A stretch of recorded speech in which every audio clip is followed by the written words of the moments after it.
په پاکستان کې چې د ایډز چې کومه بیماری ده نو هغه ډیره په تیزی باندې روانه ده او کومه صوبه چې ده نو هغه په اول نمبر باندې ده او په پاکستان کې چې د ایډز بیماری ډیره په تیزی باندې روانه ده نو احتیاطي تدابیر چې ده زه هم وایم په دې باندې ضرور عمل وکړئ او ویډیو سره د ټولو پښتنو سره ضرور شیر کړئ په دې څو خبرو ضرور عمل وکړئ په پاکستان کې چې نو د ایډز بیماری ډیره په تیزی روانه ده په دې کې چې نو لاول کومه صوبه ده نو هغه صوبه پنجاب ده چې هغه 45000 کسانو ته چې نو ایډز بیماری لګیدله دویم نمبر چې کومه صوبه ده نو هغه خیبر پښتونخوا ده چې تقریبا 39000 کسانو ته چې د ایډز بیماری لګیدله بیا په چې سند او بیا په چې بلوچستان په دې کې چې ایډز بیماری ډیره زیاته په تیزی باندې روانه ده او خاص کر په خیبر پښتونخوا کې هم اوس چې ډیره په تیزی باندې روانه ده ځکه احتیاطي تدابیر وایم او ځکه نن سبا تاسو سوچ وکړئ که چېرته یو کس ته ایډز بیماری ولګي کنه خلک چې غلط شک کوي چې چې غلط کارونه کړلي د دې وجه نتیجه د دې ایډز بیماری لګیدل احتیاطي تدابیر ته زه وایم هغه باندې ضرور عمل وکړئ او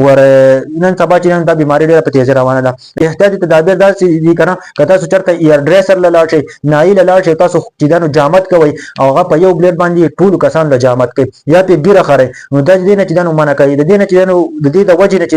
نو ایډز بیماری لګي نو چېرته چې په یو بلیډ استعمال مه کوئ او بله دویمه خبره دا ده کنه تاسو کوشش کوئ خپل ذاتي څیزونه چې د چا سره مه شیر کوئ لیزر شو صابون شو او داسې قسمه څیزونه چې د چا سره مه شیر کوئ ټوت برش چې کومه دی نو هغه چې د چا سره مه شیر کوئ ایډز بیماری چې د دې د وجې نه چې د یو انسان نه چې بل انسان ته منتقل کیږي او دریم نمبر چې دی ورګورو دا خبره چې ځان سره ضرور وساتئ او د دې د وجې نه چې ډېر زیات چې دی نو دا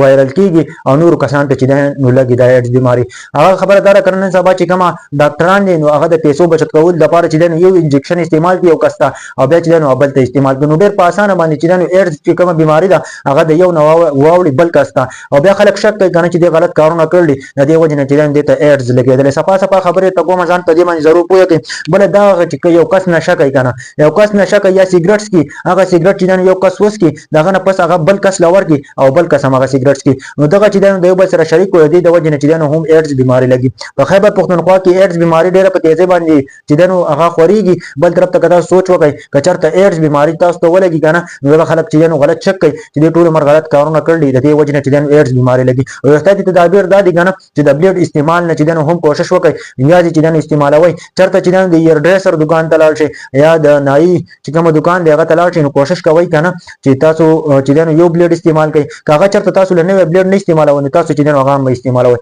کوشش کوئ د ټولو پښتنو سره دا ویډیو شیر کړئ نن سبا چې په خیبر پښتونخوا کې ایډز بیماري ډېره په تیزۍ باندې روانې ده او صرف د دې څو څیزونو د وجې نه احتیاطي تدابیر راته ما وویل په دې باندې عمل وکړئ او ویډیو به ضرور د نورو ملګرو سره شیر کوئ